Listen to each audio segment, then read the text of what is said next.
The Art of Yes. Interview with Andrew Hefler.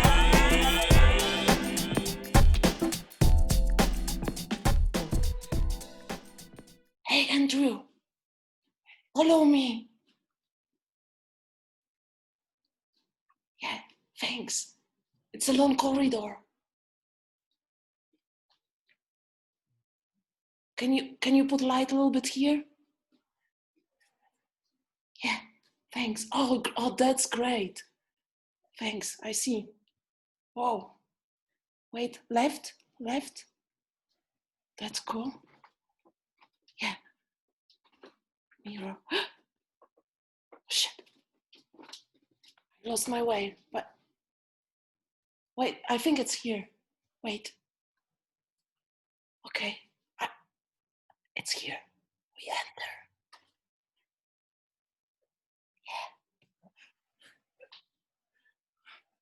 Yeah. I found the way. Oh. Wow. Yeah. Oh my I gosh. found the way. Oh, that's my room. This is super cozy. This is great. Oh my God. And it's interesting how like the different kind of vibe going on, the lighting in the house is cool. Yeah. Wow. Oh my God. Welcome in Warsaw. Well, thank you. I love it. I haven't been here for a while. Yeah. And, when was the last time? Last year, I think. Or yeah, it was a year ago. A year ago. Yeah, it was exactly a year ago, and I missed it. It's so good to kind of have a chance to come back and see this beautiful place, your beautiful city, your warm-hearted people, all the incredible activities and hustle and bustle. Do you mind if can I close this door? Is it? No, it's fine. Yeah, you can. Sure. No, just thought like it's great. Cool. Feel at home. I know, I feel that way. I feel like, wow, really cool stuff. Very cool. Yeah. How are you? I'm well, thanks. Yeah, I mean, all things considered, yeah, so I have 3 kids, so it's better if I'm well. Yeah, it's better. It's better if we try to keep things on the I'm doing well pattern. And usually it stays that way too. So it's definitely like that. Lots of rocky, weird moments during the last few months, as I think most people probably experienced. I know more than anyone else, but yeah, at the end of the day, I think I'm doing pretty well. Thanks. Good to hear. Good to see you. Thanks. And thank you for this meeting and talking to me, because I'm really interested and very happy. I have a little surprise for you later.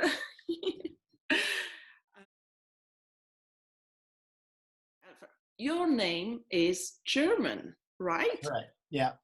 And you were born in Germany, am I right? That's true, actually. That's true. It doesn't make me German in this very strange case. But it makes me of German extraction. So my parents were in Germany and I was born there, but they were Americans. Mm-hmm. And my name is German, but that's because my parents, my father's family immigrating to the United States, picked it up along the way, the name Hefler. So they grabbed it and they took it with them to, I think New York at the turn of the century is ultimately where they entered the US. So that's where that name's from. That was mystical for me, because I knew you from States, and and you, when I talk to you, it feels that you feel American. Yeah. But you end up in Europe, so also, you know, something calling you back to Europe. So that's why I was confused before your explanation now. Yeah, well, that's exact. But you sorted it out. The detective work is perfect, because it just so happens that, in a sense, it just so happens I was born in Europe. I lived here till I was 2. Then we went back to my mom's hometown, Los Angeles, and then they set up their kind of shop there, their life. Then brothers and sisters came, and I just did my whole life there. But there was this strange lure of coming back to Europe almost the whole time. I mean, it was certainly something we talked about as a kid, and just we traveled a lot anyway as a family. Mm-hmm. And it wasn't a bizarre notion that I would come and live in Europe, even if it was just a short period of time. Cool. Yeah. I read that you were born in Landstuhl. That's true. That's my claim to fame. I tried to see if I can get it on my gravestone before all is said and done. Well, I don't know. I have 3 kids. Maybe one of them can fight to get it on there. Cool. Andrew, so tell me, please, how did you, because you're an improviser, you're improvising for quite a long time, but you're also an actor, and you do a lot of acting and commercials and films and other stuff. So I hope we will go through some of the things you did. But tell me how this all artistic life started for you, and especially improv and acting, but I know you're doing also music and singing and other stuff. So how did you start your improv adventure, and what was first, acting or improvising or both? Yeah, well, that's a good question.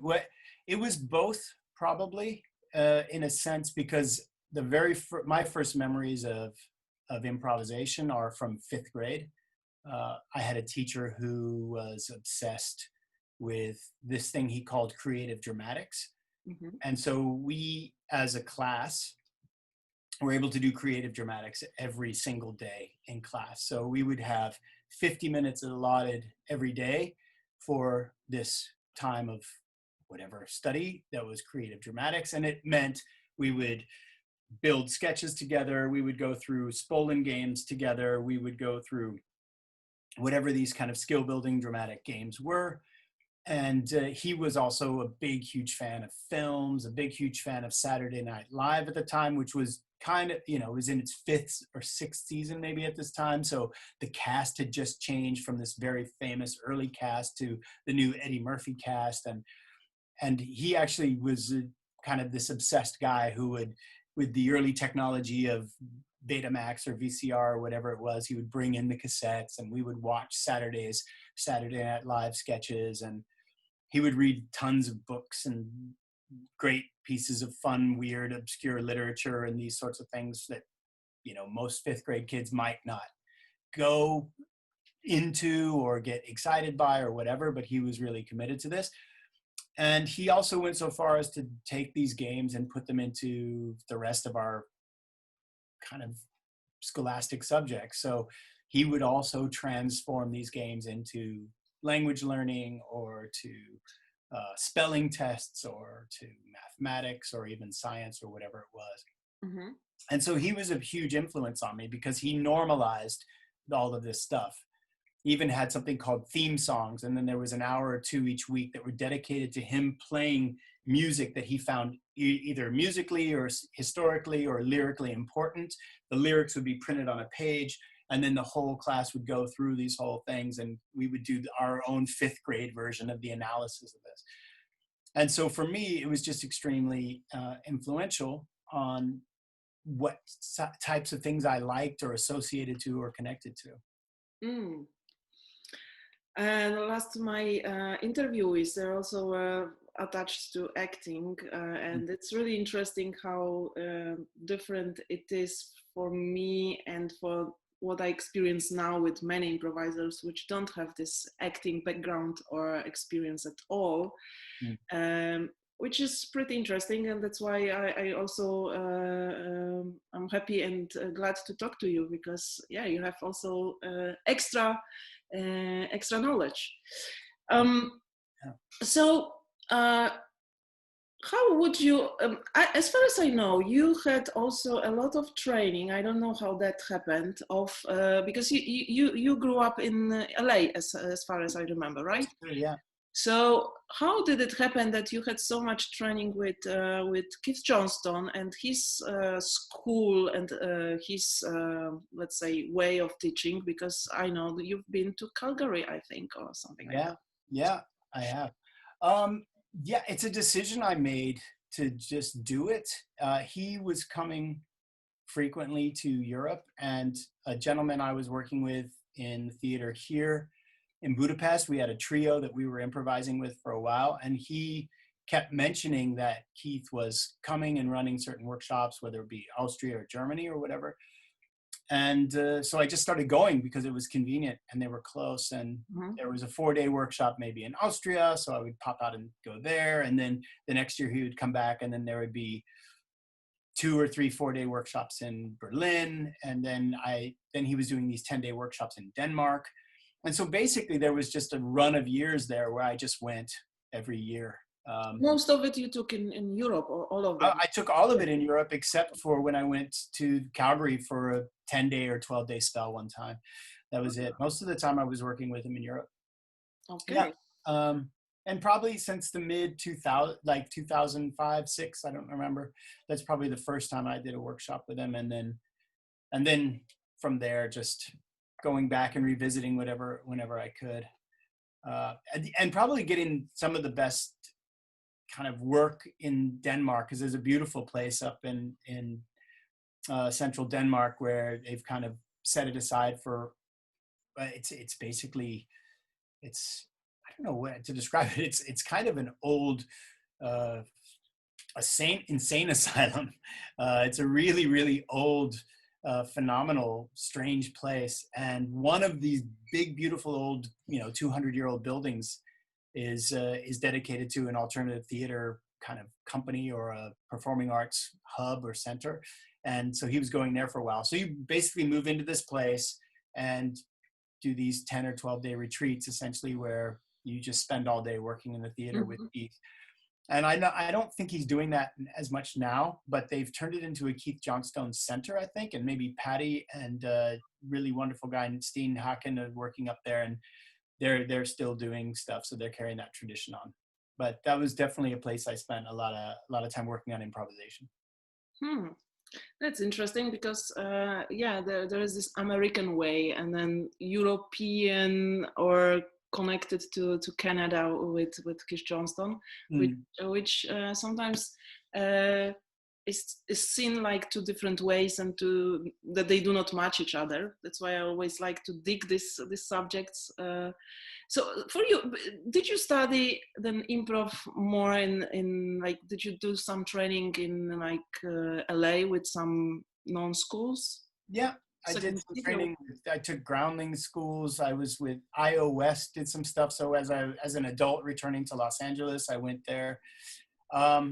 I worked in because I just worked in different theater groups as a young guy growing up. So I was improvising or doing, there was like a place called Talent Town or something like that. So I would do like a 3-month course with that. So you do improvisation, and you do some scene work, and you do different things. But by the time I was a teenager, I wasn't going to be an actor or anything like that. I'd spent time already acting and doing school plays, and I sang in choir, and I did all these things that I thought were so lame. And I would never, ever want to talk to anybody about doing any of that stuff because it just didn't make any sense for my unbelievable desire to have like a cool reputation and be somebody accepted and cool. And so all of these things I just kind of kept in this weird back burner zone by the time I was a teenager. By the time I went to college, I met some different people there. And then there were some people living on the same floor of the dorm that were interested in music, and they were interested in improvisation, and they were interested in these things. So I kind of got reintroduced. At least it became cooler. Like I wasn't so worried about whatever I was hoping to get out of not being an actor or not being an improviser. I kind of gave up on that, and I thought, all right, well, we'll get into this. And there was a weird fellow this guy that lived on our dorm floor who was connected to somebody who was shooting a movie. And I thought that was also weird because I grew up in Los Angeles. Like the last thing in the world, when you grow up there, you don't give a shit about the movies and you don't give a shit about TV. It's like everybody else's parent like works in some technical capacity connected to, or is a lawyer for, or avoids hysterically or whatever. And so that's not, when you, at least growing up there, when I grew up there, that was not like a badge of honor to be involved with television or movies, as much as it was just a consequence of either kind of being around there. But I remember I was in college and this guy goes, there's a movie shoot tonight. And this guy asked me to bring out some guys that I know, that I told him we've been doing some kind of improvisation and some music with. And he said there's a scene that'd be perfect for us to go and be in. And I was like, this is the dumbest thing I've ever, like, I'm not going to get into a car after drinking beers or just, whatever, and like go up and do that. But we did, of course. And then, and so we ended up shooting some movie scene for a movie that I don't even know whatever became of it. And I mean, that sounds really cryptic, doesn't it? But I think, yeah, but I don't think, it definitely wasn't that kind of thing. But it somehow in me just kind of like, I don't know if it lit a fire under me to say that we could do this, but I just found the fun in it. It was just a joy to be on the movie set, and it was a joy to kind of be, for whatever reason, as this thing never happens, that you're kind of set free and it says, all right, you three, we'd love for you guys to just mess around and improvise a scene about 3 DJs who don't know what they're going to do tonight. And so we sat and they gave us like a half hour to try to do that. And they loved what we were doing. And it was probably the stupidest thing ever. But for me, it was also just this kind of ignition of this idea that, yeah, like, why not? Why not do this? And because there was so much joy in it, there was so much freedom in it, and we had such a good time doing it. And so that was one of the kind of turning points for me. And music, because I had done music and I was singing in bands, and being on stage was something that I was comfortable with. I enjoyed being on stage, and for me, it was a workplace. Like, I'd already had this workman's mentality behind it. It's like, I want the songs to be good, and I want to enjoy playing them, and I want the band to sound good, and I want to be able to immerse in that. And I think that can be interesting for people to watch on stage. So I want to make sure that is where I'm coming from. And I found acting to be the same thing. It's like, I like being on stage, but I like when the work is in the craft of being on stage. And I like when the work is about the actors being connected. And I like when the work is about integrity and something emotional and trying to unpeel something and see what this other meaning is in there. And then I think there's something valid and interesting or exciting or revealing to an audience that they can connect to or relate to. And so all of these things, even as a 20-year-old kid or whatever, somehow, whether it be somebody else around me who was older and wiser saying, this is what's important about this, or me kind of going, yeah, I think this is what's important about this, or a combination of the two, that's kind of what sent me on that journey, I guess. Does that make sense? Yeah. So how does it happen? How did it happen that you end up in Europe and in Budapest and created from scratch a theater and one of the first, if not first, modern improv group? I don't know if the group is playing in Hungarian or English. So how did you find the way to Budapest? Yeah, well, the way to Budapest was just an accidental turn on a train, really. It was I was traveling through Europe, and I was staying with some friends and acquaintances in Verona, Italy, which is this beautiful place. And I was enjoying that, and I thought, okay, I have another month or so on my trip still, and it's getting into fall, and I was thinking, oh, but I'd love to go to St. Petersburg, Russia. And everybody was just looking at me going, it's just going to get colder and colder. You don't want to do that. And my paternal grandmother was from there. And so I don't know what, I just thought that was going to be like cool and mysterious and dark and whatever. And then people were like, you can't getting a visa will be hard. It's going to be cold. It's going to do this. And so my Italian friends were like, can we just talk some sense into you real fast? Budapest is very close. It's really nice. There's a handful of other beautiful cities that are up just to the north of that. Start there. and then see what you want to do. And it's like, okay, so I did that. And I jumped a train to Budapest, and then a snowstorm just packed in, and everything kind of froze. And being a Los Angelino, I was thinking, like, I only go to the snow to ski, so I don't really live in the snow ever. And so I thought, yeah, like, let's go with the snow vibe for a while. And Budapest was kind of dark and dingy and brooding, and then grand and ornate and kind of intense and really, really beautiful and really kind of beautifully lit. And it was night and it was snowy and all that. And so then I just thought, okay, well, I'll stay here for a little bit. And then I woke up like 2 or 3 weeks later, and I still liked being in Budapest. And so I thought, well, this would be a decent place. Like, then I started thinking, well, I'll stay in Europe and I'll see what Europe will bring, and maybe I'll be in Europe for a year or two. And I thought, well, Budapest is a good entry level city for that, or whatever I was thinking. Like, that's it. This is it. This is like interesting and secretive and romantic and very European. And I don't know. I think you've been here. I don't know if you've been here yet. I've been yeah, like 10 years or 15 years ago. Well, so you know exactly what it. So, but you obviously have a very clear idea or picture of what it is, and I think it really is that quintessential European type of vibe. I think as an American, for sure, when you come to the cobblestones and the old buildings and the mix of the ancient to future, and some things are falling apart and some things are unbelievably romantic and all of that. And so that's what it just had, that lure. And so I decided to stay, and I actually got lucky and I found a job.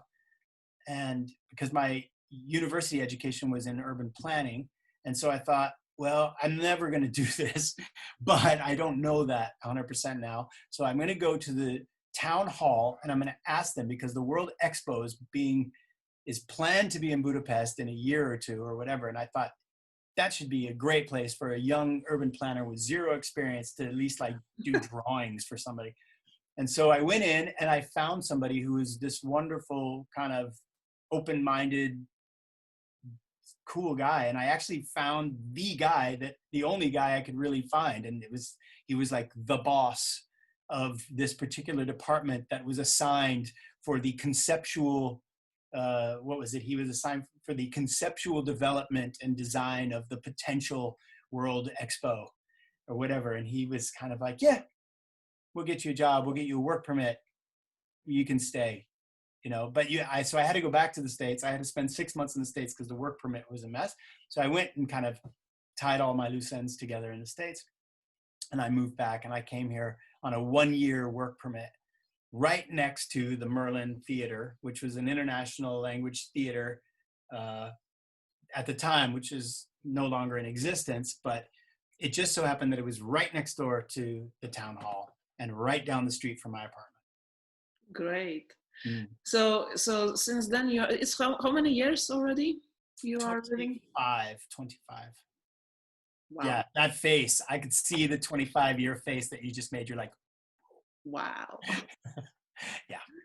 So you're 25 years European citizen. That's right. That's right. That's cool. Yeah. So how did you started teaching improv and the theater and the groups? How did it happen? Yeah, it was kind of accidental. The first few times it was accidental because I started hanging around this theater that I mentioned, and I was actually working for a concert promoter. So most of the time that I was there, I was working for this concert promoter who was hiring international acts, and I would kind of be their, concierge or their like attaché or their connection while they were planning to come. And then once they came, I would spend time with the bands, and his office was in this theater. And then I started connecting to the actors that were there. So there were some actors from different parts of the world, and there was also a cast of actors from Budapest.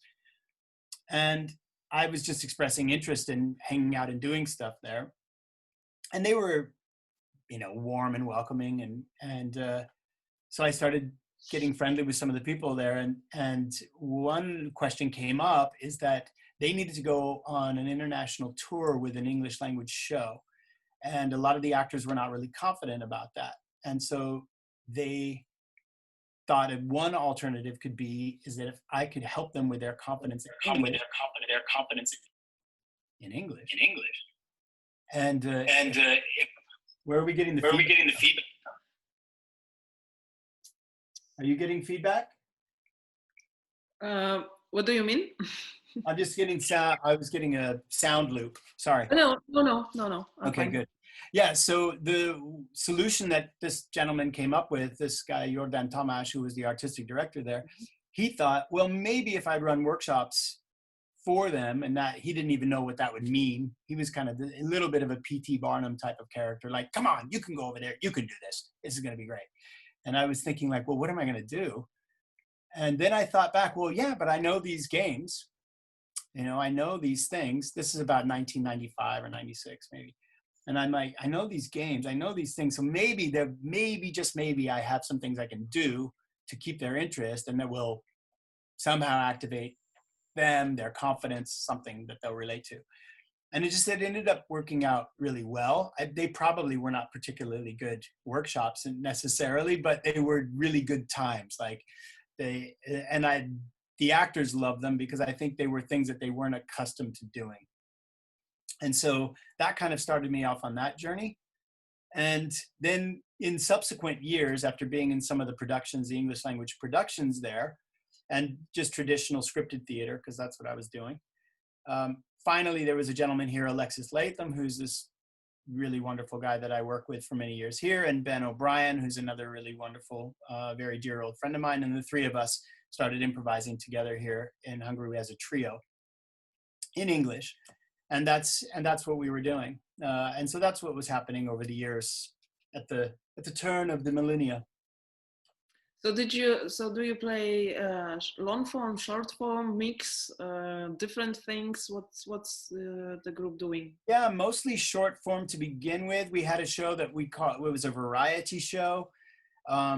We would sometimes solicit things from the audience, and sometimes we would involve them a little bit in the show, but primarily what we would do is we would decide some of the games or that we were going to play. And then eventually when we started thinking that there has to be more to it than just this, then we started getting thematic things. And that's when we started kind of expanding into more long form improvisation. Certainly something I didn't know anything about other than what I had read, or maybe I'd seen some stuff at the Groundlings or whatever, kind of visiting back in Los Angeles here and there. But yeah, so maybe we would say after a year or two of these kind of short form variety cabaret type of show, then we would say, all right, let's go. Tonight's show is in an art gallery. That's what we're going to like. We're going to make the supposition. So we're going to set the stage, because we had a whole full-fledged theater. We were really lucky. So we had a beautiful old building where we could set up a lot of different types of things. So we had a wonderful little chamber room with like 85 seats downstairs if we wanted it. Then we had a big, huge room that was surrounded by a bar and a restaurant up in a corner with a sound system if we wanted it. And then we had a big, huge room that you could seat like 230. And it was a big, I mean, and then it was a traditional theater and a big, huge, tall stage. And you could also convert that even into even like the forum, or you could do a different thing. So we really had a lot of luxury from the perspective rather that we could kind of invent any type of show we wanted. So we could basically turn the room into an art gallery, because there was a bunch of props and there was a bunch of costumes and there was a bunch of shit in the other room. So we could bring it in and like build little worlds. And so so then we started doing that.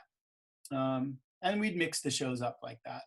And so we'd be like, tonight we're in an art gallery, and then we would run short games and then maybe do scene 2. And because we would do Johnstonian stuff, we would do maybe small voice, like we talked about earlier tonight. And then small voice would take us on a 3 or 4 scene journey sometimes, if that's the way it was. Then we started hiring musicians, that was even maybe at the beginning, but then we started having piano and musicians on almost all the shows. And then we gradually grew it from there as our kind of penchant for things to be a bit different or more involved or whatever grew, then we would grow the shows. So were you the teacher of this group and leader? How did it work? No. Alexis Latham was the leader of this group. We were all kind of coming, he'd been to drama school in the UK. So that was his kind of thing. He was the leader of the group. It was his theater. It was his theater company, so to speak. But the three of us were kind of we were a bit of an isolated trio. So I think, yeah, for the most part, we would all bring stuff, to do or to explore. Or we would read stuff, or we would watch stuff. Most of our source material, like we would be excited by like watching Spy Monkey or some of these groups. And then we would say, okay, what are they doing and how are they employing this? And and then like, okay, what can we do with scenes like this? So most of our inspiration was coming because we were stuck in a world of more traditional or alternative performing arts and theater. So most of our inspiration was coming from that. It wasn't coming from other improvisers.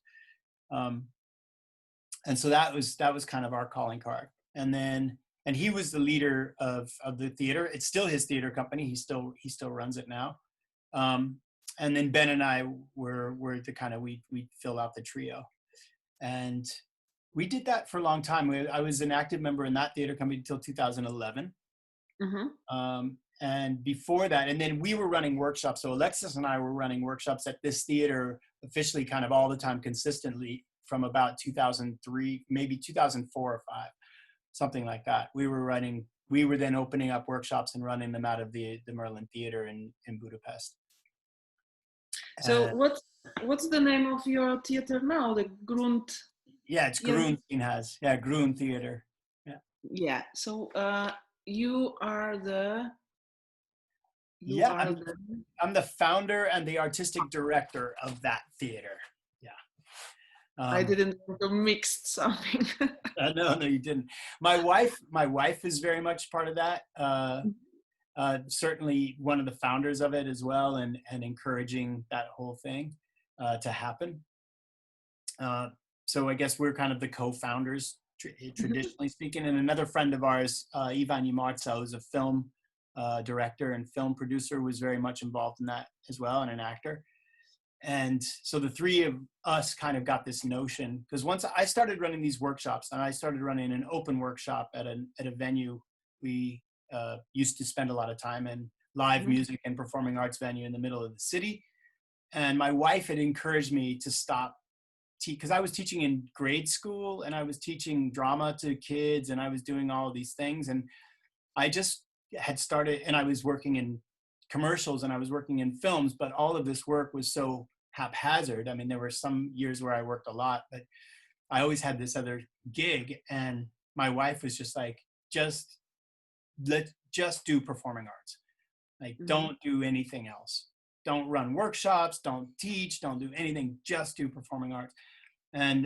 Or she wasn't even that categorical. She was just like, just do this. And I thought it was really great and encouraging. I think we got married the next year. So she was cool. She was daring because we weren't married yet. We were going to get married, and she was like, fuck it, just be a performing artist. Who cares about the risks and the risk reward ratio or all of that? But it was great because she was extremely generous and encouraging and cool about that idea. And so that's basically what happened. And within, I guess in 2008, we started doing the first summer camps. And training.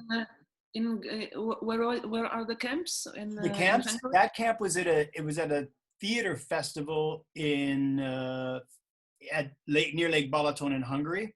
And I went down and I ran like a 7-day intensive theater camp down there. And like I said, we had been running different camps at the Merlin Theater, but that's kind of when I started that. And that translated immediately into an open workshop when we came back to Budapest for the fall, to stay kind of home for the fall.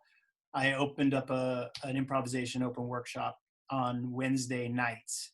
And that was every single Wednesday with the exception of like 2 months in the summer. And that's to this day, it still goes. I don't run it as much. What's that? If I come to Budapest, I should come on Tuesday and stay for Wednesday workshop. Yes, exactly. You should definitely do that. That was it. That was like the core, the foundation of the theater.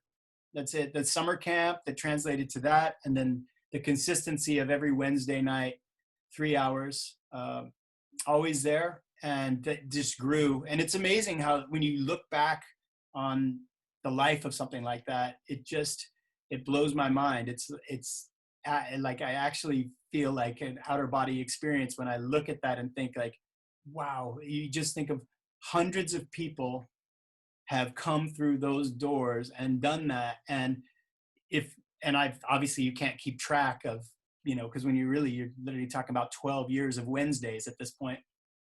Mm-hmm. But it's like the career choices that, I've had letters from people saying that I was stuck in some weird dead-end job, that I thought I was going to be there and I was good at it, but I hated it. And now I am a communication trainer for so-and-so, such and such. And you just help me make a decision to do something completely different, or whatever it is. It's unbelievable, the walks of life and the variety of people and the inspiration and kind of choices that all leads to for people. It's been so incredible. And so that was it. That was really, for me, that was the kind of the turning point that made that laid the bricks that kind of started building up the theater. Mm-hmm. I like to ask my interviewees about epiphanies, because everyone has it and everyone probably has more than one, but if you have something what you would like to share, what was something, I don't know, meaningful or important, or the biggest epiphany or the smallest, whatever it is, which you would think now of and would like to share. Yeah. I think so there's a lot of things. So there's one thing that I remember hearing that really, and this is, I think it's totally obvious, but for me, it was a really, really powerful kind of thing to think about and feel when it was said, and that is that you can't behave by mistake. And so I just remember hearing that and I don't remember now. It must be, well, it was a long time ago now. But anyway, I remember hearing that you can't behave by mistake. And somebody was kind of using that as a way to make, I think it was a way to make me feel responsible for what I was doing. Because I think I was kind of trying to back out of something at the time. Like, I mean, it's all going to come back to me in a minute. But I think it was this weird relationship I was having with a girl or something at the time. And I'm kind of trying to make an excuse for myself or something. She's like, but you can't behave by mistake. And I was like, yes, you can, whatever, like some weird contrarian moment. And then I was like, oh no, actually, you can't. I actually realized, like, no, you can't. You might not always know why you're doing something, but you can't really do it by mistake. And I think that translated for the arts for me right away, for performing arts. That translated for the whole concept of responsibility and social responsibility. That translated for how deep do you want to go? How much do you want to invest in other people? How willing are you to be vulnerable? All of these other questions start getting kind of stung by that sentence, for me at least. So that was an epiphany. Yeah. And improv epiphany, like, something what happens in improv, which tells us, this is it. This leads me into the right direction, Yeah, I mean, like you said, there's probably countless ones. There's certain ones. Well, I can doing some of the half masks with, like, even without the masks, just doing the mask type of extreme behavior with Keith, I remember, and watching that instantaneous transformation, that instantaneous truth of the growling, just the, those kind of like behaviors that immediately just completely just move into your body, take over control.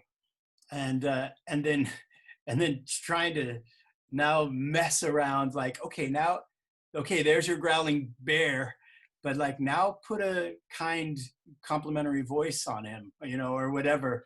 And those are epiphanies for me too, because I love this whole thing of how many different us's there are, how many different little beasts are residing in there, and just the liberty and permission to let them go. And they have a mind and a voice of their own. And so that for me I can never get bored at that. That I'll never be like, what's going on? I always think that.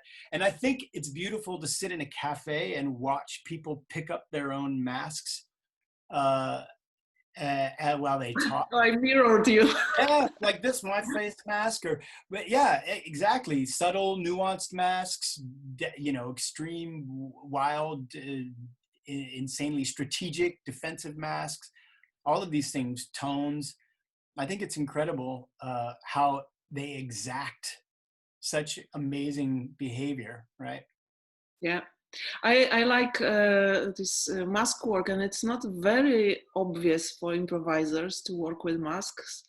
I talked to Paolo Bussi once, and he runs this kind of workshops. And Keith Johnstone always calls it that this is that mask owns you and gives you this extreme power to build a character and to be character. What did you get out of it? This power of it, or? Yeah, I think it's because it's something so ancient and primal, and it's something that's so deeply, deeply, deeply rooted in the whole concept of self, like where things have evolved from. It's there's a lot of different layers to it, and the thing is, I think that's mind-blowing to me, is that it is still there in very much refined, elegant, day-to-day polite behavior. There's this nice thin thread sometimes all the way back down into it, but it's for one, it's very liberating. For two, masks and theater they're just hand in hand. I mean, it's thousands and thousands and thousands of years of tradition, and there are really practical reasons for it, like using it as a bullhorn so that people sitting far away from you can hear you. There are reasons for it to say, like, she is very disappointed, that's why she has the disappointed mask on, or there's that pragmatic element, and then there's that secret kind of ancient mystic element, the hidden, what's hidden under the layers, and what's being permissed to come out. There's so many deep traditions of it. There's very, very few cultures without a mass tradition. And what's ironic, I suppose, is that you think of just kind of the age of enlightenment, the age of reason really did its very best to get rid of masks and puppets and all of this kind of stuff, and say, just put it down and get it out of there. But if you put a mask on or you play with a puppet, you will drive a dog crazy.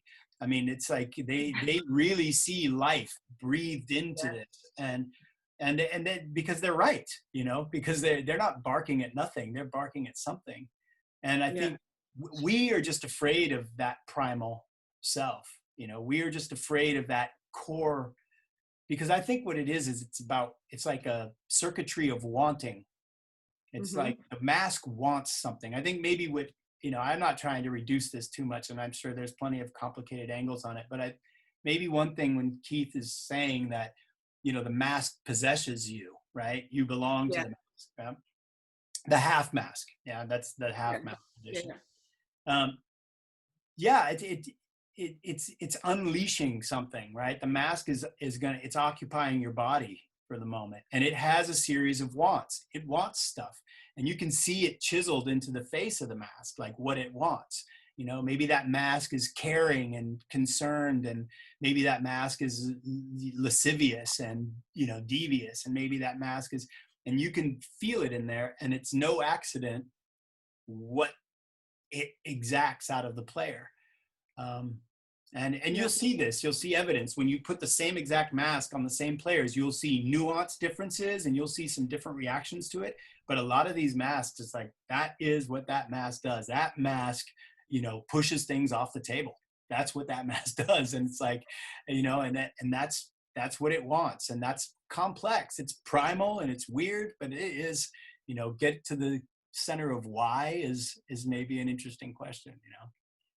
So. Yeah, and I think what's interesting about masks is that you can't, if you have it on the face, you can't drop the character, because, you know, like when we play as improvisers, we take the face, voice, whatever, and very easily we lose it, especially when we are not experienced. I'm talking also about myself.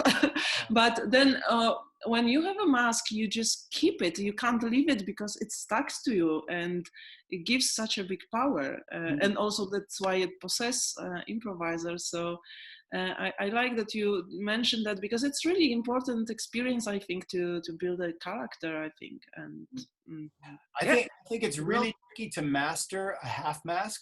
I think it's a lot of investment and a lot of dedication, and you'll see some wonderful players do it. You know, Steve Gerrand will do it, and there's certainly some wonderful mask players out there who've put a lot of time into playing some really fun and exciting characters. With that being said, I think you can take that work and really inform your acting. You can really deeply inform your acting and address some of the things you're even talking about, saying like getting out on stage and losing a little bit of that character kind of slipping back down and somewhere else, or losing that tone or losing that face. And I think these techniques can actually really, really help you better understand how to kind of strengthen your kind of hold, or let these characters strengthen their hold on you. Because it's really about that. It's that whole permissing thing of like, let them take over. Yeah. I will go to next, let's say, chapter, I would call it. But as I said, I have a little surprise for you, very tiny. Oh, yes. But the chapter, I will tell you in a second what is the chapter. You will find, you will guess. But making a long story short, when I was studying, I went with a friend of mine in 2000 something. With my friend Marta, we went to the cinema and we watched one of the European movies, and we fell in love with that movie. So a few years later, I found somewhere in the shop a box of movies, and this beautiful box of movies has collection of 3 movies which were in the festival in Warsaw, and one of these movies is, I have to take it away from this. This is the movie. Oh my gosh. Which is one of my favorite movies. Really? And you are in this movie. That's true. That is true. Yep. These are controllers. And this is a Hungarian movie, which is like 2003 or 3, I think. Yeah, maybe released in 4, but made in 3. Yeah, exactly. So I saw this scene with Andrew. Yeah, you saw my incredible portrayal of a junkie. I saw it today. Oh my Again, God. because Wow. I wanted to see where are you. So that's my little surprise for you. Wow, that's incredible. Which is going to the subject of acting. And you were acting in many things, in commercials, in TV episodes of, I don't know what, like series or what was that? Yeah, super mix of things, yeah. Super mix, and you did voice over or dubbing for cartoons. So tell me about this job. How does that work for you? Because you have a lot of different skills, and as I see you use them in different fields. Yeah. That's cool. That's cool. Yeah. Well, I was fortunate. Like Hungary had Hungary has a long tradition of animation, and I didn't know that much about that, but they really had kind of an incredible history of it, and a history of dubbing, and a history of all these kind of industries that really worked. And I know Poland and a lot of the countries here definitely did.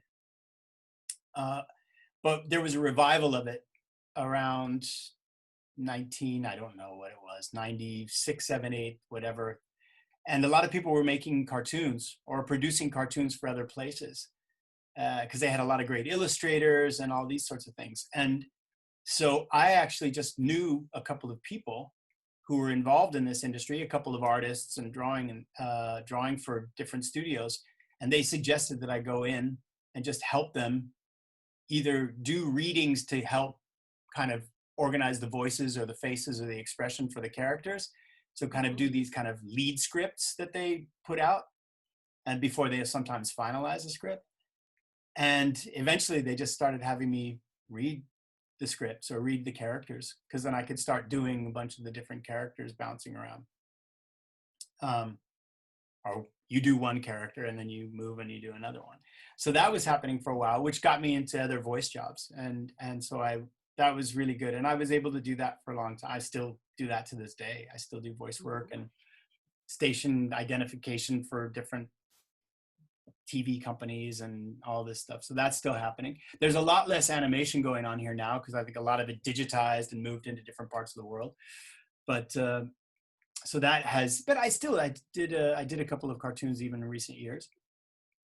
And so did you have like special character you played, like one character which was like, you know, like some actors have their own character they play through different series, different places, different, you know, like different stories. Character is coming back after a year or two again in the next movie. Do you have something like that? Yeah, well, there was a character, it was a cartoon about, if you're asking about cartoons. Yeah. So there was a couple, I mean, some of them were like these really, like super young kid kind of educational cartoons or whatever. So there was maybe like there was a bunch of like toys in a sandbox. So I did a few of the voices for that. So some of those voices would come back. But there was one there was a group of guys made a movie. They tried to get kind of an adult cartoon made a little bit for an adult audience called Manny Eggs. And it was about an ex-con /egg. It was eggs. All the characters are eggs. And it was like this ex-con, done wrong by life hero. So I did a bunch of episodes for him. So you're like trying to get me to do Manny Eggs right now. Like, you're seeing if I'll do that. I had an idea, which is pretty crazy, but it is. All right, I'll try it. Let me see if I can like. I thought to make something like that. I have this friend with me, and you I can like your friend. Oh, so cool. And you can make a voice for him. I can, yeah. I can do. Yeah, let's see if I can do a voice. I'm gonna go off screen to do this, so it's just like. Okay, and he will sit with me. So listen here, Monty, just a quick reference. You got this guy here. He apparently he's done his voices, variety of voices for. Okay, just a quick question for you, pal. Where did it all go wrong? Where did it all go wrong? Wrong? No, I mean. It didn't go wrong. Everything's going right. Like, fine. We're talking about a good story, like good times. No. That's not. It's like you said you did animation. That's why you did voices for animation. Why don't you do voices for animation as much anymore? That's the question, pal.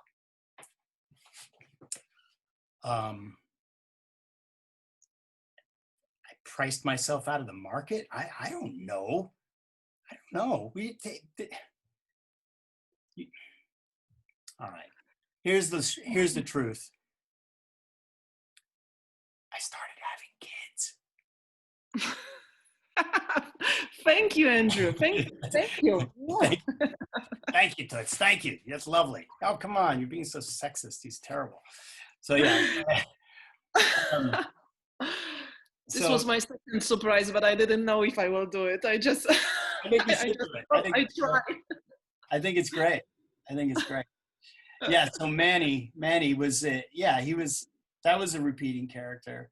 What else? Yeah, then it just kind of things led to another. It's once my wife basically said, like, let's just start living from being, be a performing artist.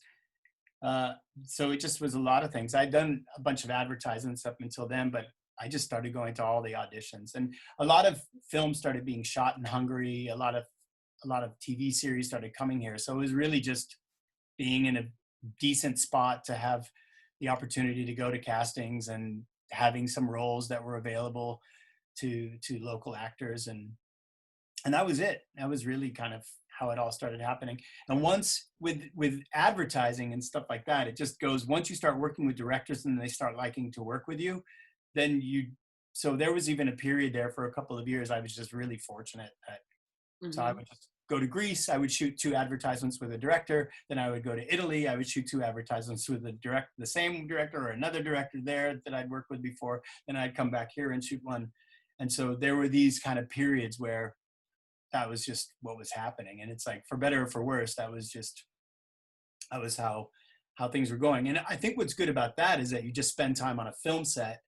And what's good about that is that you start to understand how cameras work, and you start to understand about precision, you start to understand about timing, you start to understand about angles, and you start to understand about how the crew works together and what really makes that work well versus what makes that struggle.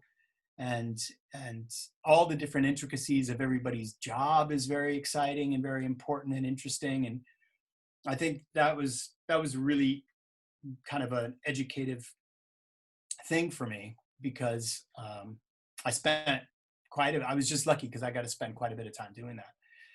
And then that translated to TV sets as well. So I guess this influenced also your improvisation, because it's kind of a new skill, but it's just widened your... Well, yeah, for me, improvisation was kind of always there. We just called it creative dramatics. It wasn't called, so there was no, I was just isolated from this world that eventually evolved to this global improvisation movement. Just from this perspective that that's just not the way I was looking at doing the arts as much, for no other reason, just kind of ignorance to it. But yeah, it definitely impacted and influenced the way I did improvisation, because ultimately there's no difference. It's like you either know the lines or there are no lines, but it's the expectation is still acting.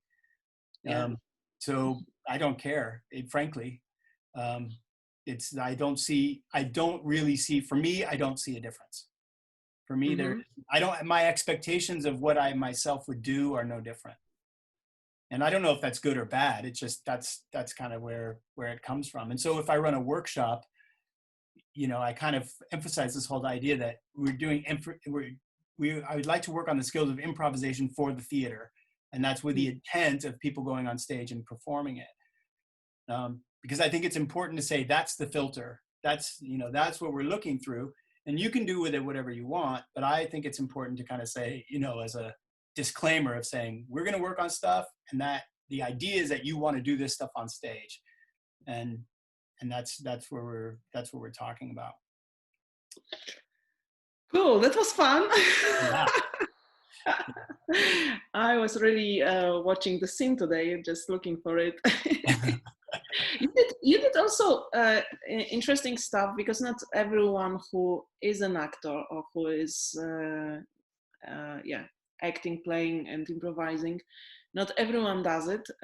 I mean about screenwriting and writing stuff. You got also award for writing. So tell me about writing, and what did you write, and how did you get to it? Because it's also a skill which is not very easy to learn. I think it needs some kind of practice. Yeah, no, I think it's a skill. I'm still very nascent in screenwriting, and I'm sure I'll probably feel like that forever. Why do we do it? Well, so a friend of mine, Declan Hannigan, is a really lovely great friend of mine, a great actor and a really good screenwriter and a great improviser and a really lovely guy to work with. And he and I started a group back in 2005 or 6, where we were writing sketches to film them and put them on YouTube. And this was kind of like this whole thing of we were, working with my improvisational theater company, and that was just one of our like pet projects when this whole thing of YouTube became a real thing. We thought, oh, that'd be a fun place to put sketches up. And then he had a contact at one of the guys at HBO, because I'd done voice work for HBO. And then we ran the idea by them that we would enter into one of their contests, because they were doing a contest for TV series pitches. And so we came up with a concept, and we kind of generated the whole concept and wrote the series outline. And we kind of went and researched, like, what are all the things that you have to do in order to enter a contest like this?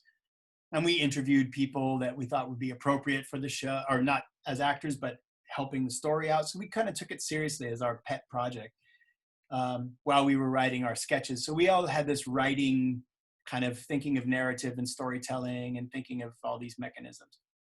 And we submitted this TV series idea, and we didn't win for HBO, but we kind of got put on their kind of wait list and keep it in their sites kind of thing. But it made us hungry, and it motivated us to do more. And so we just started coming up with all these different ideas of what we'd like to do, different TV series and different movies or whatever film ideas that we wanted to do. And then we would just start kind of capitalizing on them, meaning that, like, okay, we keep revisiting this. We keep kind of brainstorming over this. We keep kind of coming back and writing little vignettes and little things about this guy. So now we're going to make this as a screenplay, or we're going to write a pilot. And so we did that. We did that for about 7 or 8 different ideas for TV shows. And we just went around building on these things as our like little dream side projects for a long time. And we would use a lot of improvisational techniques to do it, because by this time we'd founded the theater company, or I'd founded the theater company. It was 2010, basically 10, 11, that the theater company came into existence on its own. And we were doing shows and we were training the cast. And so by then we could take the cast and we could go, okay, we have these scenes, and these scenes they're not working right, or these scenes need to be more like this, or let's know a little bit more about this character. And so we just put the scenes and the mechanisms into the improviser's hands, and we started filming them, and then we'd work through dialogue, and then we would layer things on top of them and sandwich the characters together with different things. And we just started having fun like that. And then we just found, like, oh, we can really develop scripts very quickly this way. And at least we could build characters this way. We could write dialogue this way. We could pinpoint concepts this way. We could break things open this way. And so we just started using that as just taking it kind of advantage of the fact that we didn't know the answer to most of the questions, but we had a couple of really good methods to try to find them. So that's what it started happening. And then one of our script ideas got optioned and bought by AMC, which was great. And that we did a kind of a co-development thing with our guys and with one of their writers for a while. And that never got made, because you start to learn that these things most of this stuff doesn't get made. So that's one thing that's important to know. And then finally we entered a contest, a European-wide contest, I guess 2 years ago, with one of our screenplay, or our TV series ideas rather. And that won the European-wide contest. And then the pilot got produced. And so now we have this pilot and this series idea, and we're shopping that around as well to see if somebody takes that.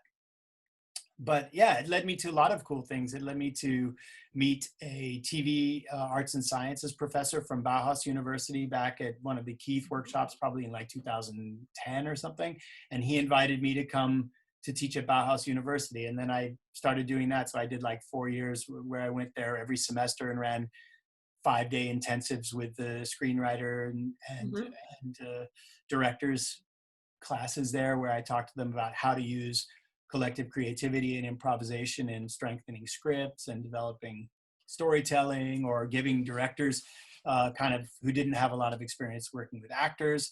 And so we could look at ways of how can we get actors working, and we used kind of improvisation techniques and exercises to help directors gain a vocabulary for actors and to get them working together. So these kind of things were all born from just these meanderings and these little dreams that we kind of set out in front of us or beside us or wherever behind us. And that's how it led to that. So what did you learn as a improviser from screenwriting? Because it's kind of basic knowledge we all should have, but we sometimes, or most often, we don't have it. So what gave it to you? What did you learn?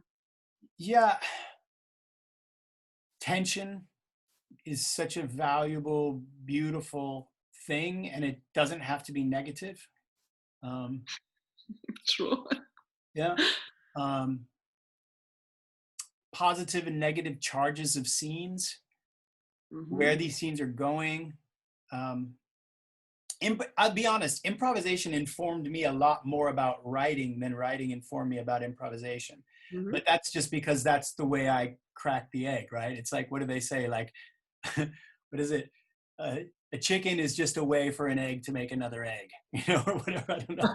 It's like, I just kind of came to writing, because I like reading and I love stories, and I've always been interested in these sorts of things, but improvisation informed me a lot more about what's going wrong with a scene than I, as a screenwriter, it's even hard to say that. As an improviser who writes screenplays, I'm able to steal a lot more from that knowledge. But what I do use is my improviser's head, where I say exposition, I say, transformation, and I say, we got to look at, and now I'm getting screwed up, but like, what's the exposition in this scene? What is the narrative in the scene? Where are we moving? Where is A to B? And what is the transformation? Who's going to transform? Who's going to change who? What are the stakes? And you can always look at scenes and say, am I getting enough of all of these things? Am I getting too much of something? And that's it. And that, I found that to be really informative, because I could go and look at other people's screenplays, because I had a long time where I was able, especially at universities and stuff, where I would go back and help people look at screenplays. And you can really go in right away and say, okay, you've got an awful lot of exposition in this scene, and I know you're really romanticizing about it, and you really love all of these things, but this scene is not moving the story anywhere forward. So you have to know that you have to be happy with that. That has to be an artistic choice, and then it's, and if it's not an artistic choice, then it's an expensive choice. And so now you have to think of a way that it helps the story go forward. And somebody probably should transform or threaten to transform in this scene, and like, and so whatever. But I think that vocabulary kind of goes beautifully hand in hand. I think you're right. Yeah. You're not only doing this, you also do applied improv, right? Yes, I do. So again, how and what? Yeah.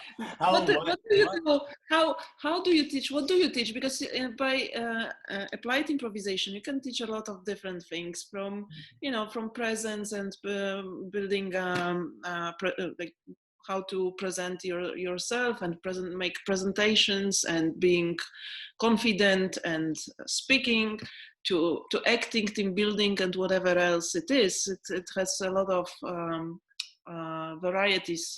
So what do you teach usually? What do you do?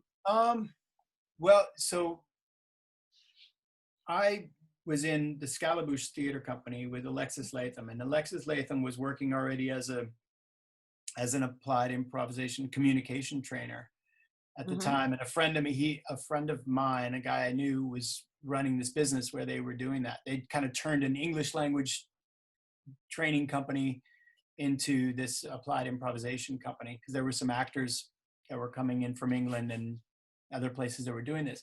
And so I got asked to come along to be an actor in one of the forum theater things, where they were doing either a conflict resolution training or some thematic kind of training like that.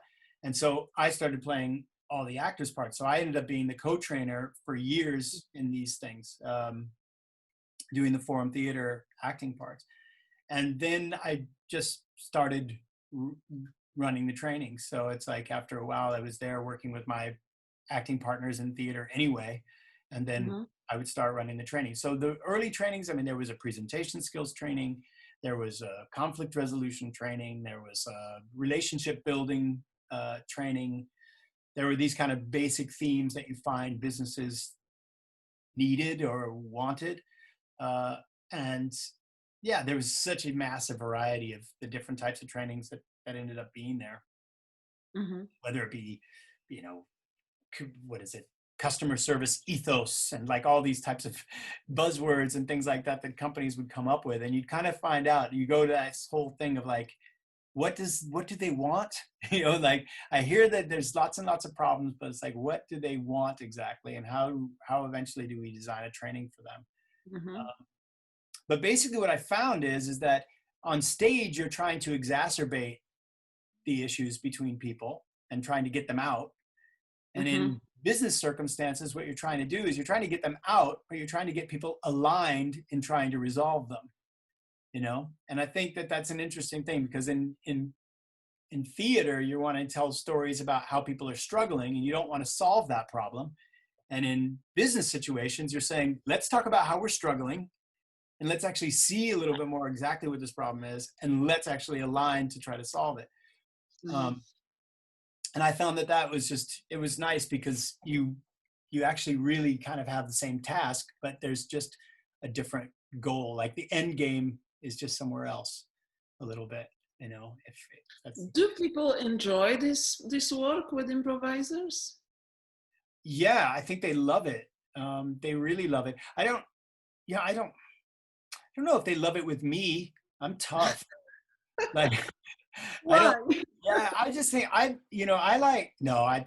try to be very, very warm-hearted and supporting and understanding all the time, but I think I'm very consequential, but I'm that way training too. You know, I kind of come a little more from that school. Like I love the improvisation training mindset and methodology rather of let's be kind and we're open and we're supportive because I know that's a much better place to be collective and creative and be, you know, we're trying to reduce anxiety. We're not trying to raise it up.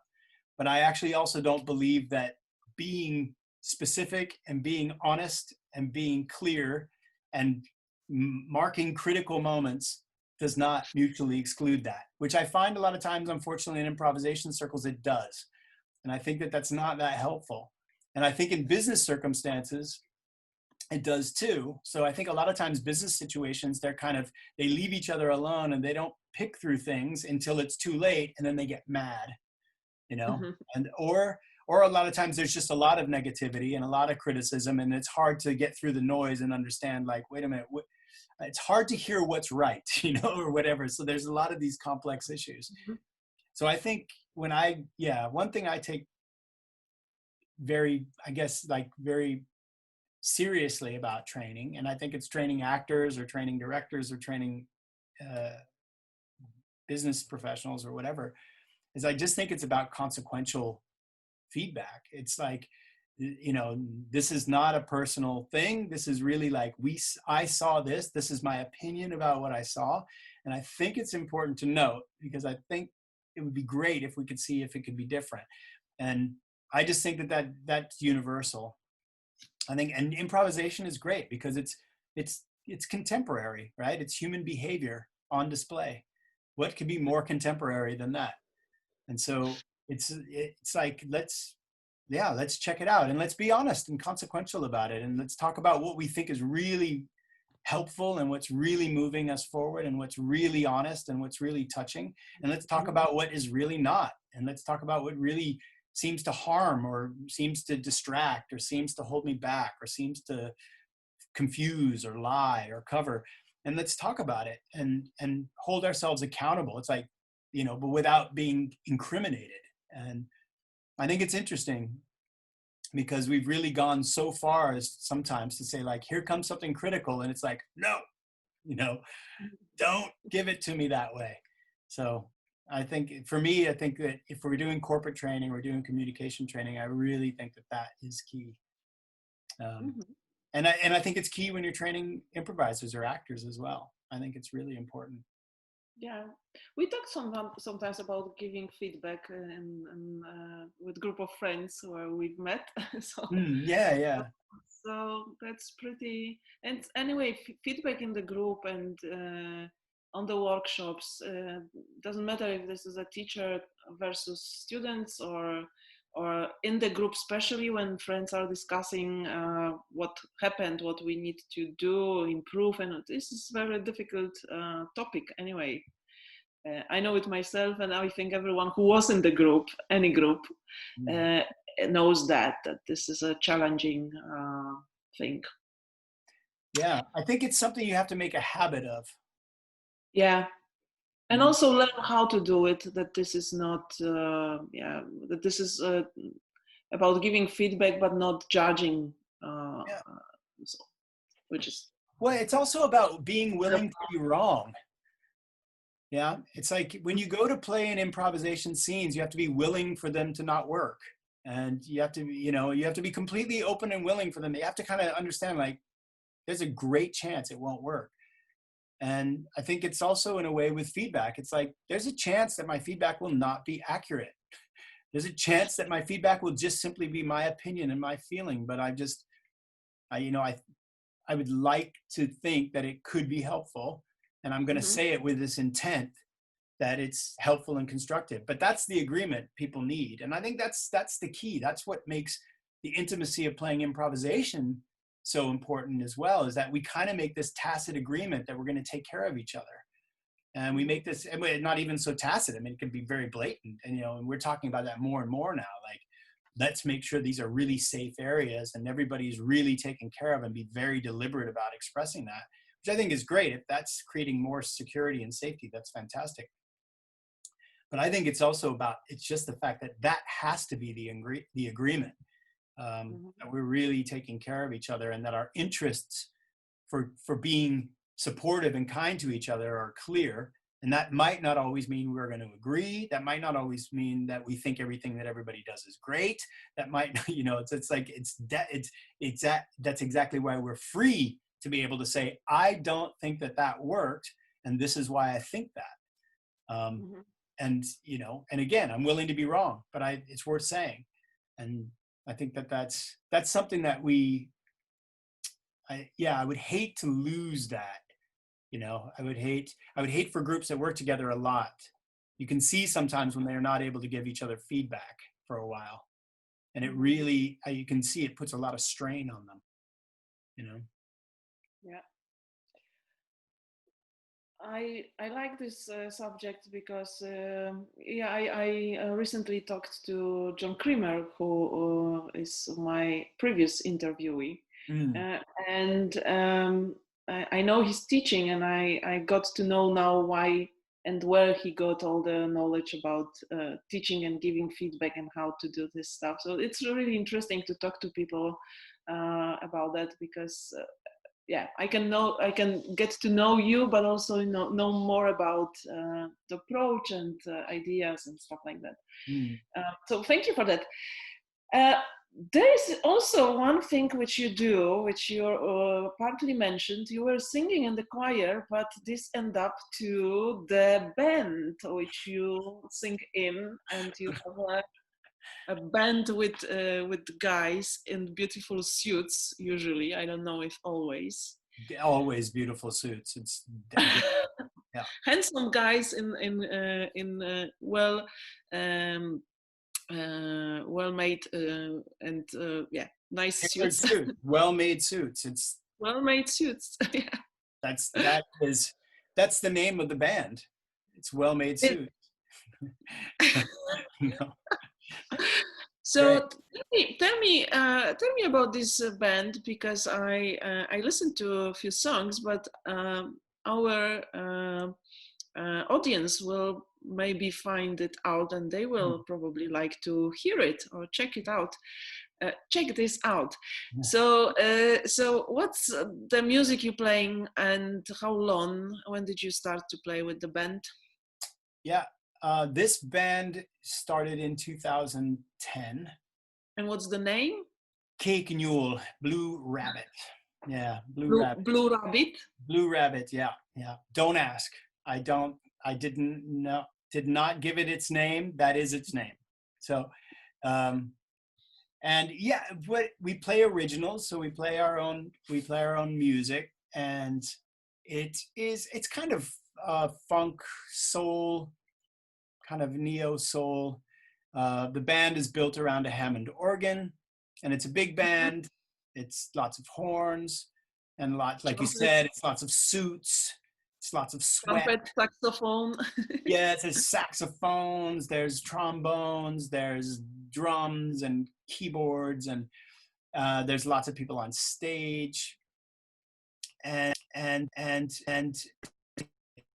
fun. It's a big, beautiful world. We go on tours and we play in venues and we do all that and write the songs, and yeah, it's just a great place. It's another beautiful outlet and avenue for working for me. I mean, I just love the camaraderie of it. It's another place to collectively create, and lots of improvisation. I mean, we're all improvisers as well, and there's another improvisational collective here called Random Trip, which is a lot of the members of my band were the founding members of that collective. And that's a very famous thing here where, again, every Wednesday night was my open workshop. Every Tuesday night was this thing called Random Trip, which is a concert which brought all of these young burgeoning musicians from the Budapest scene together. One drummer and a DJ kind of held it all together at a certain point, and they just kept inviting back all the other musicians. And so we would play improvised concerts every Tuesday night, sorry. And so that happened for a long time. And what I liked about that is that, because I'm not a jam guy, I'm not big on jams, and I'm pleased, I hope to God I have not offended anybody with that. That is certainly me. That's like me not liking peaches. It's like, I don't know why I don't like peaches. It's like that. So I don't like jams. I'm not a jam guy. And so musically, especially not jams. And so I remember going into this and I was like, it has to be an improvised concert. It cannot be a jam session. And so I like that because that's kind of the integrity of it. So I get to do my improvised world and I get to do my written song world with these two bands as well. And I think it's an amazing thing. It just brings so much incredible energy and fun. This concert collective get very, very popular. The concerts are huge. They're sold out. You get to play with great musicians. We played with all these great musicians from around the world who come and joined it as well. And yeah, I love it because I get to improvise songs and lyrics to different styles of music with all sorts of different musicians. And like I said, it's just, cool. yeah, it's beautiful. I mean, it's living the dream. I think one of the greatest things, and I would wish this for people who had even a vague interest in it, I think one of the greatest joys of life is to sing in harmony with a choir. Maybe I know you've taken voice lessons, right? And I know you've talked about singing. Yes, and also choir lessons. Like I go to choir since 2 years, so I know what you mean. Exactly. And so I think it's just one of those beautiful joys of life. It's just one of these things that if you didn't know that, you go, really? And it's like, yeah, really. And if you know that, then you know exactly what it is. And it's like, it's just, there's just something about it. And the thing about music just doesn't lie. So in improvisation in theater, we're always saying like, let's get to the truth of this. Let's unfold this scene. Let's find what's at the bottom of all this. What does this mean? How do we genuinely feel about this? Let's try to, in acting, we're trying to get a lot of genuine authenticity in these things. And music, you can certainly struggle to get authenticity, and that's in the performance of it. But there's something about the music being played. It just, it sounds how it sounds, like that's it. And it's like there's something about music that is just, there's some core truth in music when it's being played. You know, it's like, it might not sound great or whatever, but there's something very, very much at the core of it that is very true. And yeah, so I really, really like it. And I do my best to try to make all these skills the same exact thing, as stupid as that sounds. So it's like if I'm acting in a commercial, or I'm sitting and working on a script, or if I'm on stage and improvising with a band, or I'm sitting at home and trying to finish writing a song, or I actually am cooking. I love cooking. I'm the same. It's like all of these things are exactly the same thing to me. So that could be a good sign that I'm actually doing them all poorly. I'm doing them all exactly the same way, that could be a really hard lesson. Why? Or No. yeah, no. Or it's just the thing of I've kind of found what I like about these things, and I've kind of found the challenge of what I seem to want to feel, or what I want to seem to get into. And I actually really, really love working with other people. So I like that. I like that improvisation should be done in groups. You know, I like that. It doesn't have to be, but I kind of like that it's more likely that it would be, you know, and I like the sense of that. I can feel sad for stand-up sometimes. Yeah. I know, I don't think a stand-up has anything to do with improvisation. Like, many people could confuse that. I don't think they're related, other than they're in the same venue sometimes. But I think, like, until you do improvised stand-up like Robin Williams did, that he was just jumping on the stage and talking to people, and he could do improvisation like 1 hour. Right. And Don Rickles is another one to watch for that. And there's some masters of all that. But I look at them and I think, yeah, I'm glad you have a writing staff, because that helps. But you're out there all alone on your own. And I know that's got to be a very tough job. So it's nice to be an improviser and not have to be funny. Yeah, not have to, you know, it's such a nice, I think, yeah, it's a nice choice of careers for me in that sense. Yeah. So what is challenging for you in improv, let's say? Do you find something still challenging after all these years? Yeah, being totally present. Being absolutely totally present, because I almost think it's an impossibility. And I'm not making my excuse for that, because I think I could do it way, way better than I do. And I think there are some people who do it so amazingly well, and you can see it and you can feel it. So that's not my comment. I just think it's one of those things that you might not really ever achieve it, but the act of achieving it, right? The act of, like, I am getting into the present, that act itself is kind of beautiful to watch. It's very telegenic somehow. So does it happen to you be present in the scene? Because I guess it is, but not maybe too often.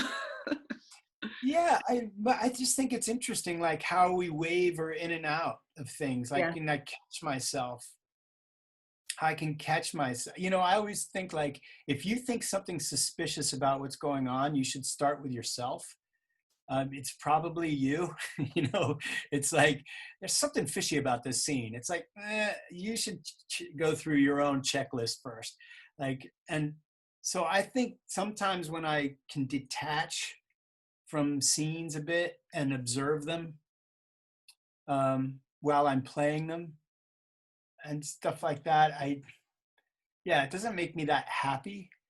But I think there's a lot of problems with improvisation. There's lots and lots of problems. I mean, you want to act, you want to write the dialogue, you want to listen to the dialogue, you want to react, you want to be emotionally connected and available. You have to make some writing moves, you have to make some narrative moves, you may have to make some directing moves, you know. And I think we spend a lot of time trying to reduce all that, say, okay, don't write, don't worry about narrative, don't direct, don't do all these things. And it's like, okay, that's fine. And you can get there that way too. But at the end of the day, you know, and I saw you having a talk with Joe Bill the other day, and with Dave as well. And I really kind of I resonate very strongly with the Johnstonian idea. And I don't think that this is exclusively Johnstonian, but I resonate very much with Keith on this, and that what can the audience take from this? Mm-hmm. That's important. That's why you're here. That's why they bought a ticket. That's why the tickets are for sale. That's why the lights are on. That's why it's like the real core why. And I think self-expression is a lewd term. I'm not interested in it. And I don't think people should do art to do self-expressive things. I think you can be self-expressive and not sell tickets. And so Mm-hmm. I think the moment you want to sell tickets is the moment that self-expression is a lewd term. I think you're there to see if you're willing to get yourself in trouble so that people will see themselves or people they know in trouble and think about it and go home and talk about themselves to each other. That's what I think you should want to do with theater, like, at least for me. And that can't always be achieved, and there's a million good reasons to go to the theater. But for me, the most poignant or the most meaningful one is that, can people go home and talk about themselves to each other because of what they saw or because of what they felt or experienced in the theater? And I think that's when theater is doing something it can do, because otherwise it's competing with a lot of nonverbal entertainment. Like, theater will never beat sports because they're not talking. You're never going to beat not talking. You can't beat Chaplin. Like, if you put Chaplin on the wall and then you try to make somebody watch somebody talking, the whole room will watch Chaplin. It's not a question. Yeah, I mean, it's just because nonverbal entertainment will almost always win, you know? Yeah, maybe because we see emotions, we don't need any explanation to it, and words we need to understand and process, and it's a bit, and also they can overwhelm if there is too many. So maybe all that does it. But I will still dig a little bit this being present, because I know when I'm present, and I know what makes me being present, and it's usually when I play with the partner and we know where we are together as characters, and we know what our characters want. It's for me very easy to be present because I'm the character now. I just go for my aim, and this makes me just to behave like my character. So I'm not judging it or going in and out most of these situations, which of course they do not happen so much because I'm still in learning process, and it's not that every scene is like that, but that's the moment for me where I feel like, okay, now I'm present. I feel, and I know it because I remember the scene afterwards, and because I don't think about it during the scene. Yeah. So what's for you? Is something similar or different? How you feel about it? I think it is. I think it is similar. I think it goes back. A lot of the things we're talking about just line up really beautifully. It's this whole idea of masks. It's like the mask knows what it wants, and so it just makes the choices obvious. Because once you know what you want, even if you wrongly make your choices, even if you stupidly try to achieve it, you're still going to make those choices, and those are going to be your true choices. I'm going to try to impress you, but by being pathetic or whatever, and it's like. And so I just continue down the road of being pathetic, but I know what I want is to impress you. And yeah, once that happens, I think you do become more present because you're not thinking about what do you need to do next. And I do think that those choices inform each other, right? Because you put them into serial activity. I guess what it is, yeah, for me, being present it's that micro listening. It's really that, like, just that intense focus of like every impulse, every little movement and breath and morsel and tone is all something here, and it's all matters, and it's all coming here towards me from this person, and it's informing me, it's asking me, it's telling me, it's forcing me, it's pleading with me, it's appealing to me, it's all these other things that it wants to do. And I just think being present is just making sure that you allow that information to land, instead of, not selecting through it. Does that make sense? Maybe that's my complaint sometimes, is I don't want to pick my favorite of what I've seen you do. I want to kind of be completely affected by the series of things you've done and immersed in it, and not be judgy and not be preconceived and these other things that are easy to do. Because one of the problems with improvisation is that you can probably play some pretty nice, fun enough, enjoyable enough to watch scenes and not really be that present and not revealing sometimes. You can see some people do it. And again, it's really hard. It's very, burn a lot of calories being present, so we talk about it. It's lots of energy. Yeah. And so, I guess that's not like a common, like, I'm not making like a big complaint about improvisation in the world or something like this is all, no, but I think all actors really work hard to be present, and improvisers are no exception. And improvisers in a certain way kind of have to be as much so or more than any other actors, just because so much is on their plate. So I think, I guess that's what I strive for, and not to be judgmental of myself and not to be judgmental of others, because I don't do a great job with appreciation. So I'm not a phenomenal appreciator of the work itself. Sometimes, I can find myself looking, and I'm not even really dismissive or ridiculously critical either. I'm just constantly looking to tune it. So I'm constantly looking like, okay, so now what do we do differently? Okay, we see that. Now what's going on? I can find myself getting in that trap a lot. So I'm not a great appreciator, which I think tends to take me out of the present. Because sometimes it's nice to just enjoy the present, just to appreciate what's happening right now. So maybe that's my bitching on that topic for myself a little bit. Dear Andrew, I'm almost at the end of our talk. We talked pretty long already. I know, it's amazing. Time It's great. is just gone. I will ask you last question, but I just saw your mask behind you, so I thought that I will ask you to show it. Oh, you want to show it? Yeah. Yeah. What is it? And if this is something you use sometimes, or just decoration, or what's that? Yeah. Well, we have lots of masks. This is a mask. This is a mask. Steve Jaron made this mask. Or actually, I think Steve Jaron's wife made this mask some years ago. And it's a full mask, and it's part of the collection of masks we have. I have a handful of masks, maybe like 8 or something, or 10 masks. One of them. Beautiful. Yeah. She's beautiful. Yeah, she's beautiful. She dresses up a little bit better as a woman.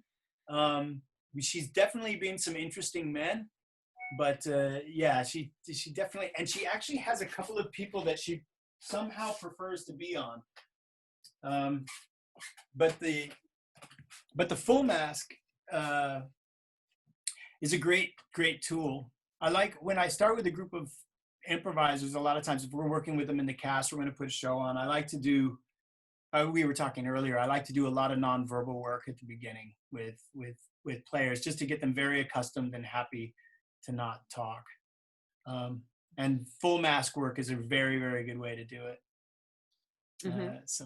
Yeah, that's why I have them around. I don't know if she was around here. I think we were doing a scene with her online the other day. Poor thing, she cracked. It was sad for her. Yeah, that's what happens. They get old. They get used. So true. So my last question is a bit more personal. You live in. No, there is one more. One more is. Do you play in Hungarian? Yeah. Yeah. So how this I think both. How this changes you? How this changes your improv? Oh, I think it changes me a lot. Yeah. Well, because I teach improvisation in Hungarian a lot, right? It's probably more than I do in English, and so I take all this vocabulary that I have for improvisation in English that I don't know the vocabulary for this stuff in Hungarian, right? There's no words for it. So I write a whole Hungarian dictionary for my terms in improvisation, because I get very goofy termy about improvisation. And so all the guys that work with me, and that because I train a lot of trainers, so a lot of the people who work with us become trainers, and their Hungarian is so funny when they train. They always look at me because they construct sentences in such funny ways when they're training improvisation or training actors. And yeah, so when I play an improvisation in Hungarian, or if I play in Hungarian, yeah, I take on a totally different personality and character, and it's really strange, just because of the position of the mouth, even just the way you speak, because Hungarian is all very high in the bridge of the mouth. The whole pronunciation of it is kind of very the air kind of presses up to the top, and it's kind of pressed up to the front of the mouth, and it and always the first syllable is emphasized. So it's different, because I find English is a little bit kind of back here at the top of the throat, at least my dialect of it, or my English is. So just my whole position of my body, all my breathing is different. So that makes me just a different basic character, right?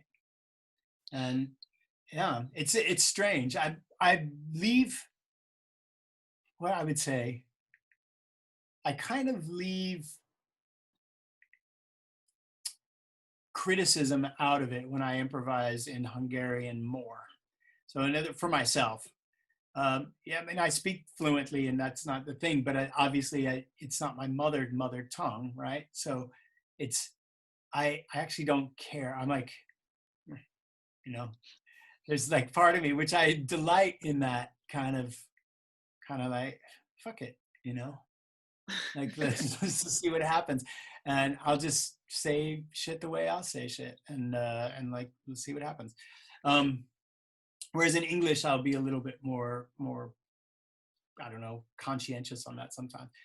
And then also playing in English with non-mother tongue English players, which I play a lot with. So that also changes things a little bit, not drastically, but it also changes things for the better. Because I think all these little formalistic things are cool.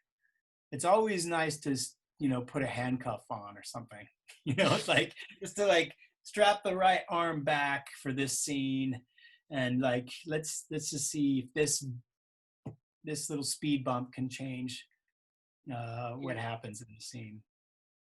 So it's like, you're trying to trick yourself into having more fun. So okay, so we are wrapping up to the end, and the last question is, you have a family, you have 3 children. You live in a foreign country because you moved.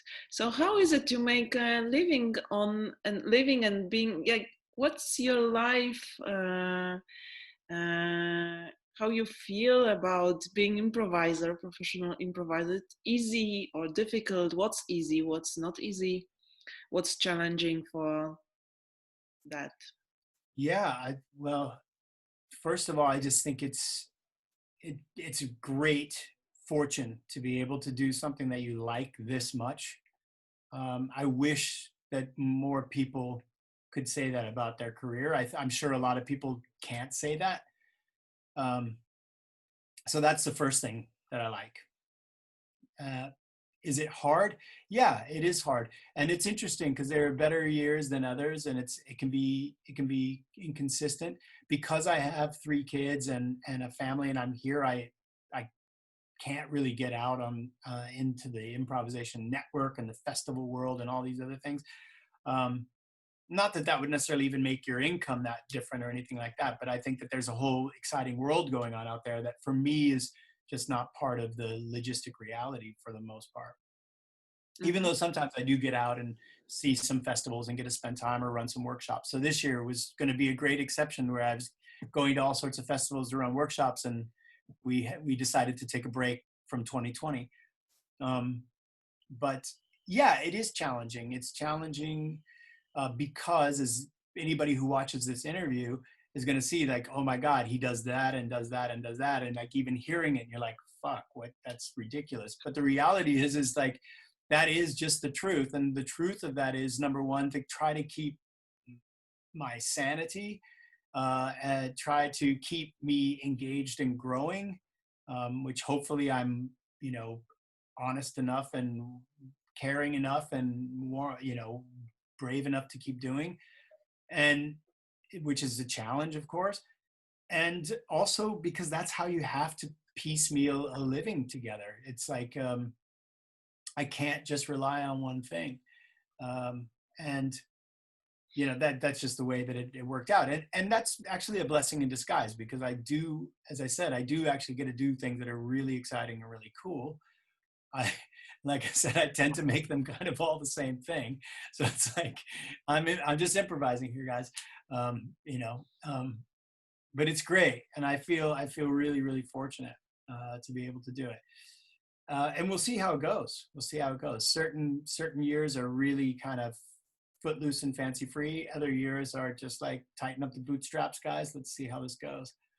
But I got an amazing bit of information from my son, who's never ever shown any affinity or genuine interest in me as an actor. He's seen all the plays and spent his whole life since childhood in the theater. Could not care less. He's like, you know, completely like, oh God, you know, that thing, actors are over my house, you know, that kind of thing. Of course. But now he's going to go to high school, starts high school next year. As what? In the acting school. Yeah. So I'm like, And that's a wonderful moment to finish this. Yeah. Because next generation comes and we'll continue this journey. You asked about it. It's like, it's a family business. That's what we're doing here. Yeah. So, but yeah, that was the exciting twist. Wonderful, Andrew. That was really, really nice, and it went so quickly. And so, yeah, I just don't I know. hope that was interesting. I hope that was okay. Of course it was. I learned a lot. I learned a lot, and I learned a lot about you as well, which is a great occasion for me also to meet and spend time with people, and you know, have this beautiful time, eyes to eyes and face to face, hands to hands, and puppet to puppet. Yeah, I loved it. We had a little puppet scene. It was so cool. So this was cool. Thank you so much. You're Do you welcome. want to play a scene together? I think we should play a scene. Definitely. Great. Why wouldn't we play a scene? That would be lovely.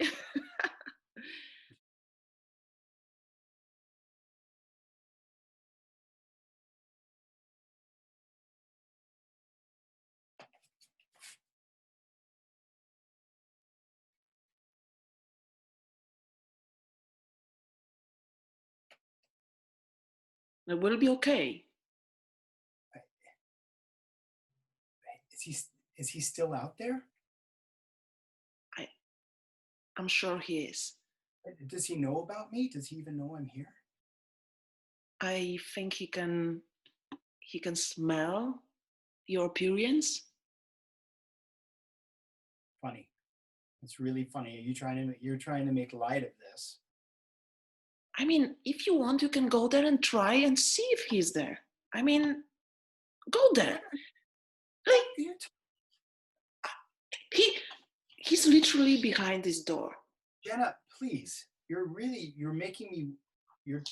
No, don't. No. Don't. Are you joking? Hold that. Why are you making? I'm serious. He can smell you. He knows you are here.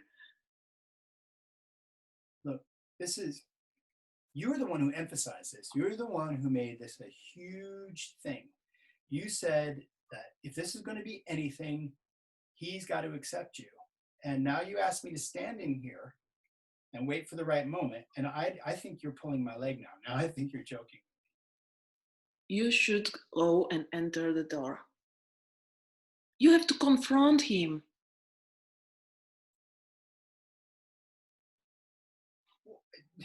I was not informed that there would be any confrontation. I thought this was just like a. Come. No, I don't want to. Why you're making me do this? You're making this really awkward and weird. You are so close now. You can enter. What if he doesn't? You want me to go there and leave you here alone? Look, Marta, listen to me. I like you very, very, very much. And this is very important to me that this works. You are the one who emphasized this. You're the one who said that this was a very big kind of rite of passage for you. And if he doesn't accept me, I kind of feel like this isn't going to work out. Listen, Dad have to accept you. He has to accept you. I told him about you and I want him to accept you, and I want you to be brave and enter that room and say that you are my boyfriend.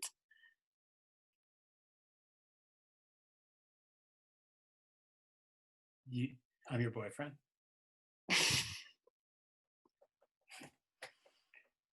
Of course you are. Well, I mean, I know I'm just saying. That's cool that you said that. Matt, right. I want you to enter and just be brave. And it's totally stupid. I'm overdoing this whole thing. All right. Yeah. This is 3, 2, 1. Yeah. 3, 2, 1. Hello, Daddy.